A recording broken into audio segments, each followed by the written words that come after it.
Are you aware of how many kids are like working illegal child labor on cacao farms? I think last time I was on here, we talked about how I sell chocolate. Yes. Yeah. Do you know that there's over 1 million kids that work in illegal child labor on cacao farms? Wow. Yeah. Where?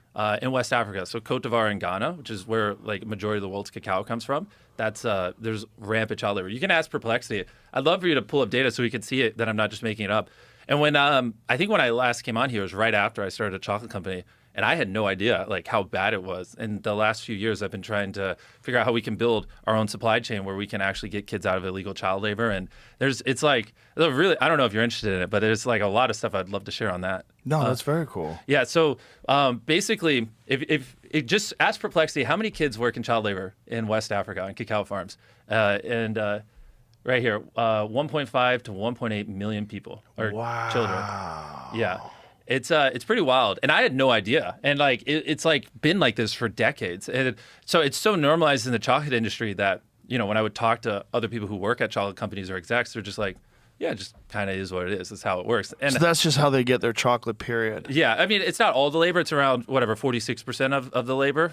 So if you were to work with, how it works is like there's well over 1 million farms in those areas, and you don't buy from farms because they have no leverage. So farms form cooperatives. So like these 100 farms will gather, aggregate their beans so they have a little leverage, and they'll sell it to you. So you buy it from a cooperative, and statistically, 46% of those farms will have child labor. Some won't, some will. And so you're buying at a cooperative level. And so when I went to all the biggest distributors and everyone, that does all the sourcing for cacao, and I was like, so is there any way I can pay a premium and not have little kids work on my farms?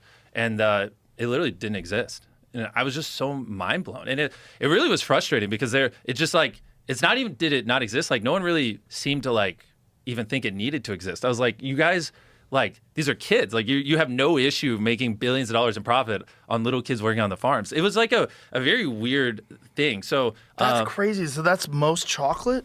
Well, majority of the world's cacao, as you saw, comes from West Africa. So, I mean, holy shit, man. Yeah, I know. And so that's what I'm thousands of hours deep into this. And so I met a different company called Tony's Chocolonely, who is like a reporter who, started talking about this. And wait a minute, his name is Chocolonely? Tony, but the chocolate brand is Tony's Chocolonely. Oh. They did ethical sourcing, and I spent a lot of time learning from them. And like I've just been on this journey with Feastables. Is how can we ethically source, Feastables cacao? And so we actually, this is a fun thing I've never said publicly. So we started working with certain farms, but then I started around 7 months ago a big case study where we went to 5 villages that the average child labor there was like 45%. So 45% of the labor on the farms in these villages was illegal child labor. And we went on the doors and we collected every single data point. We knocked on every door. There's around 10,000 people that live in those 5 communities. We knew everything from the child labor rates to school attendance to everything.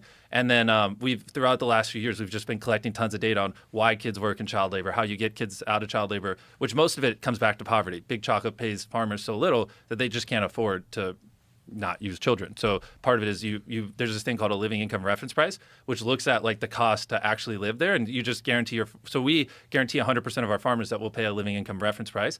And then we work with fair trade, which the cooperatives I was explaining to you, sometimes they're not democratically elected, right? So you can pay more money, but if the cooperative is like someone skimming off money or taking it, it doesn't flow through to the farmers. So we go through, we make sure it's complicated. It's like, I thought this would be an easier problem to solve. This is a multi-year journey for me. But we go to the cooperatives, which again is just a collection of farms that pool their cacao so they have more leverage, so you can't take advantage of them.